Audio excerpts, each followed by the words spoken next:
A complete guide to indifference. How Stoics stop being controlled by others every day.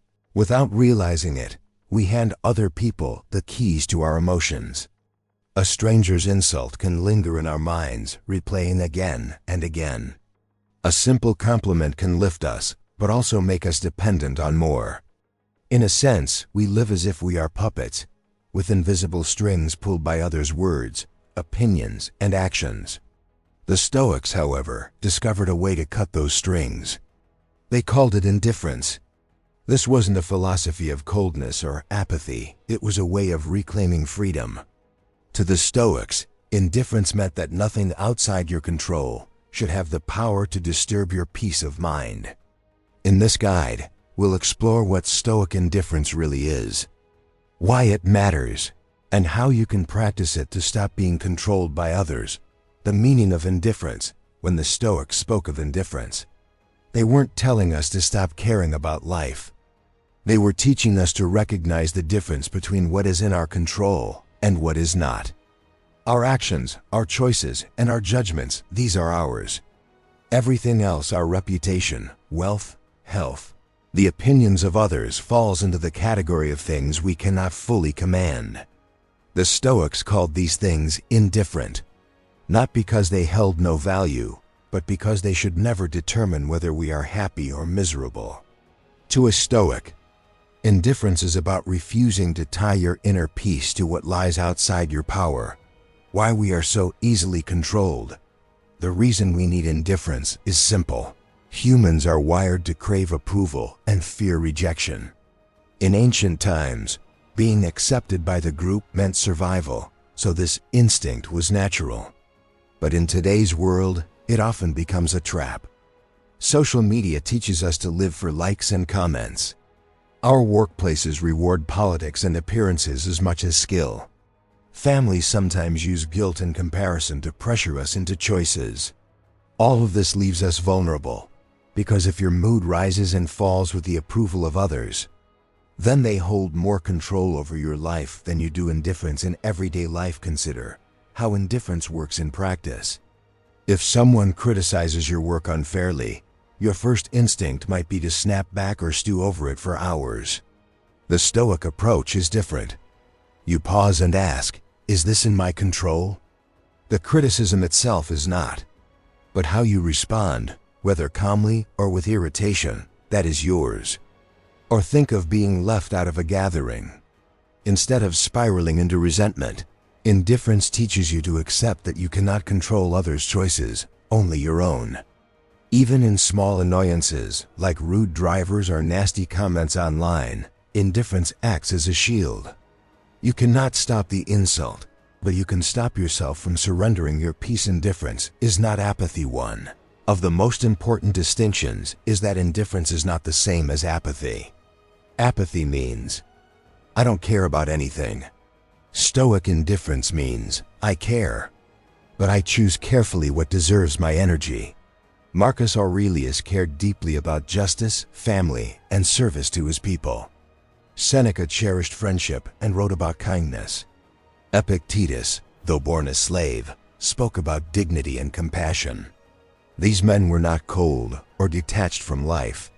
Their indifference freed them to care more wisely, without being enslaved by praise, blame, or outcomes beyond their command. Practicing Stoic indifference. How then do we begin to practice indifference?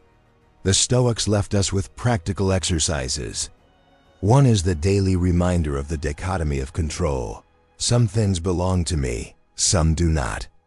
Another is negative visualization, imagining loss, not to cause despair, but to prepare the mind for reality. They also practiced reframing, asking whether an event is truly harmful, or if it is only our judgment that makes it so. And they embraced voluntary simplicity, sometimes fasting, sleeping on the floor, or enduring hardship so they would never become slaves to comfort. Each of these practices trained the mind to stay steady, no matter what life delivered. Lessons from the Stoics. The lives of the Stoics themselves are proof that indifference works. Epictetus, despite being enslaved and disabled, found a freedom that no master could take away. Marcus Aurelius, ruling an empire, faced betrayal, loss, and endless demands, yet wrote reminders to himself each day to remain calm and grounded.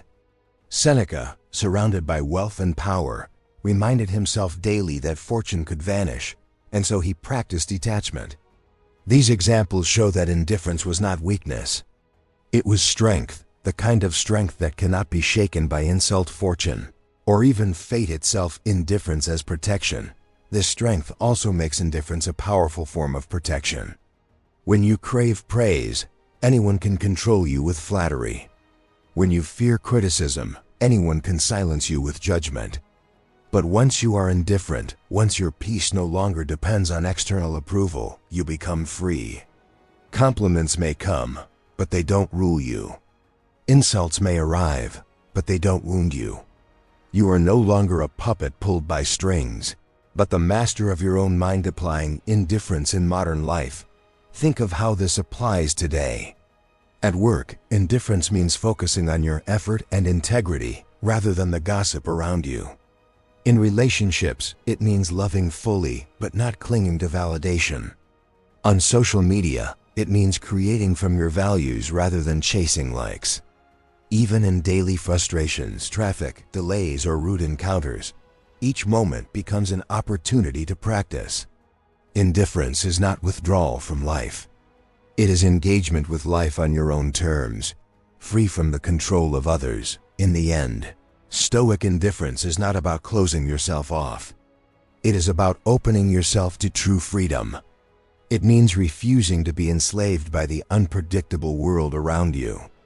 It means keeping your peace whether others praise or condemn, whether fortune gives or takes away.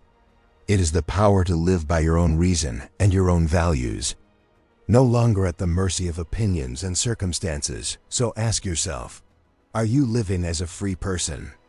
Or are you still pulled by the strings of others' approval and judgment? For the Stoics, the answer was clear.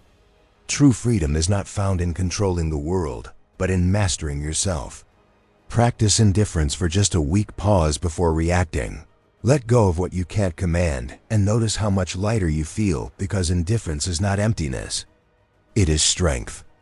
It is the art of caring wisely, living freely, and never letting others control the most important thing you possess, your mind.